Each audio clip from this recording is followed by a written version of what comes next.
গতকাল রাতের বেলা ইরান যে কাণ্ড কারখানাটা করেছে, এরপর কিন্তু সত্যিকারে আমেরিকা থতমত খেয়ে গেছে। প্রথমে আমি বলে দিই যে ইরান নাকি তাদের একটা মিসাইল লঞ্চ করেছে ডাইরেক্ট ডিয়েগো গার্সিয়াতে। এবার যদি ম্যাপে আমি আপনাদেরকে দেখাই যে ডিয়েগো গার্সিয়াটা কোথায়, তাহলে আপনারা বুঝতে পারবেন যে এই নিউজটা এত কেন বেশি মানে সবাইকে থতমত খাইয়ে দিচ্ছে। এটা হচ্ছে ইরান, ম্যাপের মধ্যে পরিষ্কার দেখতে পাচ্ছেন। আর ডিয়েগো গার্সিয়া কিন্তু এখান থেকে বহু দূরে। ডিয়েগো গার্সিয়া হচ্ছে ঠিক এই জায়গাটা। এই জায়গাটা হচ্ছে ডিয়েগো গার্সিয়া, আর এই জায়গাটা হচ্ছে ইরান। মানে এতদিন পর্যন্ত ইরান কিন্তু পাবলিকলি বলে আসছিল যে তাদের যে ম্যাক্সিমাম মিসাইল রেঞ্জ আছে সেটা 2000 কিলোমিটার আশেপাশে। কিন্তু এই যে মিসাইলটা তারা লঞ্চ করেছে, এটার কিন্তু রেঞ্জ জানা যাচ্ছে 4000 কিলোমিটার। মানে ইরান যেটা এতদিন ধরে বলে আসছিল পাবলিকলি যে তাদের 2000 কিলোমিটার রেঞ্জের মিসাইল আছে, তার কিন্তু ডবল ক্যাপাবিলিটির মিসাইল তারা লঞ্চ করেছে ডিও গার্সিয়াতে। আরও আমি বলে রাখি যে এখনও পর্যন্ত এটা জানা যাচ্ছে যে দুখানা মিসাইল ইরান লঞ্চ করেছিল, যেখানে একখানা মিসাইল অলরেডি সম্ভবত কোনো যান্ত্রিক ত্রুটির জন্য মাঝপথে নষ্ট হয়ে যায়। আর একটা মিসাইল সেটা ইউএসের আর্মির যে মিসাইল ডিফেন্স সিস্টেম আছে সেটা অলরেডি ইন্টারসেপ্ট করেছে। কিন্তু এটা কিন্তু আমেরিকা এখনও খোলাসা করেনি যে এর ফলে তাদের এই বেসিক কোনো ক্ষয়ক্ষতি হয়েছে কিনা। এবার আমি যদি শুধুমাত্র ডিয়েগো গার্সিয়া মানে এইটুকুনি জায়গার যদি আমি হিস্ট্রি আপনাদেরকে বলি, এটাও কিন্তু ভীষণ একটা চিন্তাদায়ক আমেরিকার জন্য। কিন্তু প্রথমে আমি এটা বলি যে এই যে ডিয়েগো গার্সিয়া, এখানে দেখুন লেখা আছে ম্যাপের মধ্যে কিন্তু ব্রিটিশ ইন্ডিয়ান ওশান টেরিটরি। এটা আসলে ইউকে মানে ইউনাইটেড কিংডম এই জায়গাটাকে কবজা করে রেখেছে, এবং ইউনাইটেড কিংডম এবং আমেরিকা দুজনে জয়েন্ট মিলিটারি বেস এটা। যার ফলে আমেরিকার বিভিন্ন অত্যাধুনিক যে ফাইটার জেটগুলো আছে তারা কিন্তু এই জায়গাতে তারা ডিপ্লয় করে রাখে। এবার যেহেতু ইরান এত লং রেঞ্জের মিসাইল এখানে পাঠিয়েছে, এই জিনিসটা দেখার পর কিন্তু সত্যিকারের আমেরিকার জন্য একটু চিন্তাদায়ক হয়ে এসছে।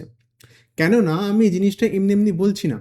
ডোনাল্ড ট্রাম্প কিন্তু, যদি আপনারা একদিনের আগেরও খবর একটু ভালো মতো দেখেন তাহলে জানতে পারবেন যে ডোনাল্ড ট্রাম্প বলছিল যে এবার নাকি তাদেরকে স্টেট অফ হরমুজের আশেপাশে যে আইল্যান্ডগুলো আছে, এই যে স্টেট অফ হরমুজ, আমি একটুখানি প্রথমে জুম করে দিই। এখানে বহু আইল্যান্ড আছে, ঠিক আছে? এই দেখুন ছোট ছোট যে আইল্যান্ড দেখতে পাচ্ছেন। আমেরিকার এই প্ল্যানটা ছিল যে এই ছোট ছোট যে আইল্যান্ডগুলো আছে সেখানে তারা ক্যাপচার করে নেবে, এবং সেখান থেকে যে শিপগুলো যাবে মানে স্ট্রেট অফ হরমুজ থেকে পাস হবে, তাদেরকে সিকিউরিটি দেবে। এই জিনিসটার থেকে কিন্তু আমেরিকা এখন মুখ ফিরিয়ে নিয়েছে।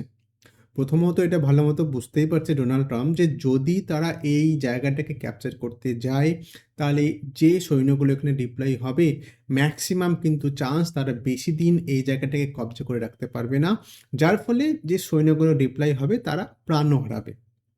আরও একটা ব্যাপার, আমেরিকার কিন্তু অলরেডি যেভাবে একের পর এক ধাক্কা খাচ্ছে, কালকে এই নিউজটা যে তারা বলছিল যে আইল্যান্ড ক্যাপচার করবে, আর আজকে কিন্তু আমেরিকা এখন বলছে যে Donald Trump winding down Iran war করবে। মানে এক কথা যদি একদম পাতি ভাষায় আমি বলি, ডোনাল্ড ট্রাম্প বলছেন যে এই স্টেট অফ হরমুজ থেকে তারা তাদের যে শিপগুলো আছে, আর্সেনালগুলো আছে, তারা সেগুলোকে সরিয়ে নেবে, এবং ইউএসের যে অ্যালাই আছে তারা এই জায়গাটাকে প্রোটেক্ট করবে। কেননা আমেরিকার মতে স্টেট অফ হরমুজ থেকে তাদের অয়েল যে পাস হয় তার পরিমাণটা খুবই কম, এবং বাকি যে ইউরোপিয়ান যে কান্ট্রিগুলো আছে তাদেরই অয়েল নাকি এই জায়গা থেকে বেশি পাস হয়, তাই তাদের এটা মাথা ব্যথা, এটা আমেরিকার মাথা ব্যথা নয়। বন্ধুরা, এর থেকে কিন্তু আমরা একটা জিনিস পরিষ্কার বুঝতে পারছি যে আমেরিকাকে যেটা বিশ্ব সবাই ভাবতো যে একটা সুপার পাওয়ার, সেই সুপার পাওয়ারটা যে সত্যিকারের সুপার পাওয়ারই নাকি সেটা এখন একটা বড় কোশ্চেন মার্ক চলে এসছে। কেননা ইরান যেভাবে একের পর এক পদক্ষেপ নিচ্ছে, তাতে কিন্তু পরিষ্কার বোঝা যাচ্ছে যে এই যে যুদ্ধ যেটা হচ্ছে, যেটা এখন 21 দিনে পড়তে চললো, এটা কিন্তু ইরানের তরফেই বেশি যাচ্ছে। আর এটা কিন্তু আমি এমনি এমনি বলছি না, আমি আপনাদেরকে আর একটা নিউজ আর্টিকেলের উপরে একটুখানি ফোকাস করতে বলবো, এটা একবার পড়ুন। US approve sanction relief for Iranian oil. মানে হচ্ছে আমেরিকা কিন্তু ইরানের অয়েলের ওপর যে স্যাংশনটা চাপিয়েছিল, মানে ডোনাল্ড ট্রাম্পই 2018 সালে কিন্তু ইরানের কাছ থেকে তেল কেনার জন্য একটা ভালো মতো স্যাংশন চাপিয়েছিল।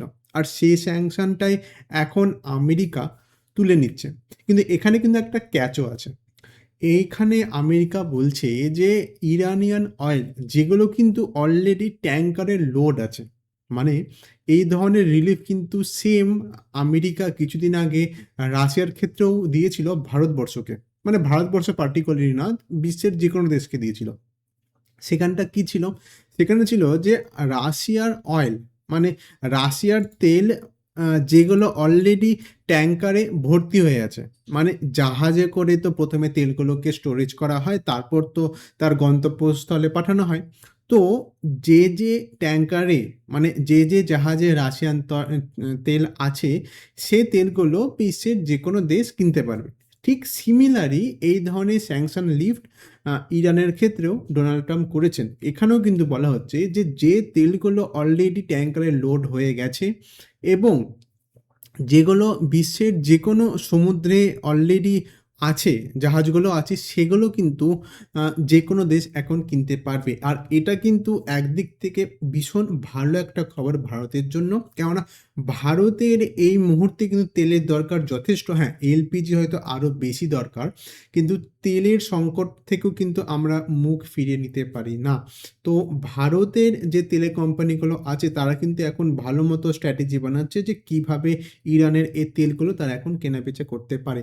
কিন্তু আমি যদি এখন ইরানের তরফ থেকে দেখি, তাহলে একবার ভেবে দেখুন তো, একবার শুধু আপনারা এটা ভেবে দেখুন যে যে দেশের সাথে আমেরিকা যুদ্ধ করছে, সেই দেশকে স্যাংশন ফ্রি করার জন্য আমেরিকা এখন উঠে পড়ে লেগেছে।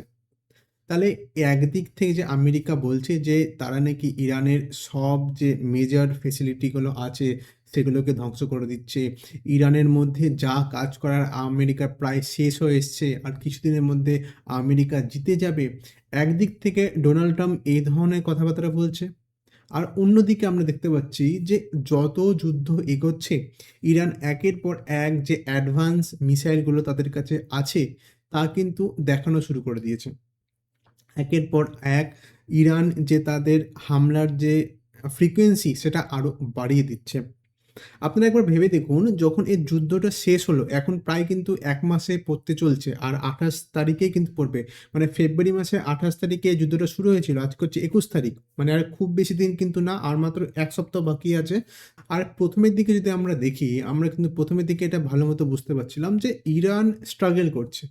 সেইভাবে তারা অ্যাটাক করতে পারছে না, অ্যাটাক করলেও আ যে টার্গেট সেখানে ঠিকমতো লাগছে না। আর যত সময় যাচ্ছে, প্রথমের দিকে তারা কি করলো? ড্রোন দিয়ে তারা কন্টিনিউ অ্যাটাক করতে শুরু করলো।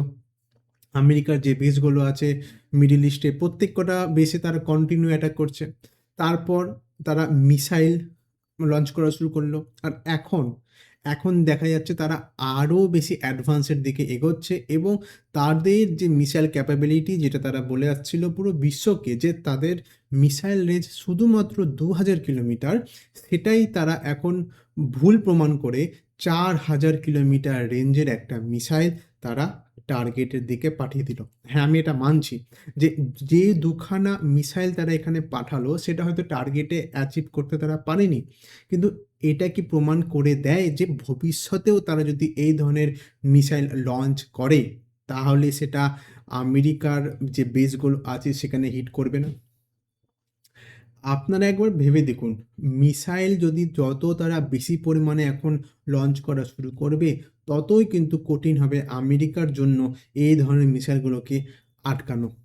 আর একবার ভেবে দেখুন, এই যুদ্ধ যত এগোবে তত কিন্তু আরও বাজে দিকেও এগোচ্ছে। ঠিক আছে বন্ধুরা, এই বিষয় নিয়ে যদি আমি আরও কিছু আপডেট পাই, অবশ্যই আপনাদের সাথে শেয়ার করব। আজকের এই ভিডিও কেমন লাগলো কমেন্টে লিখে জানাবেন।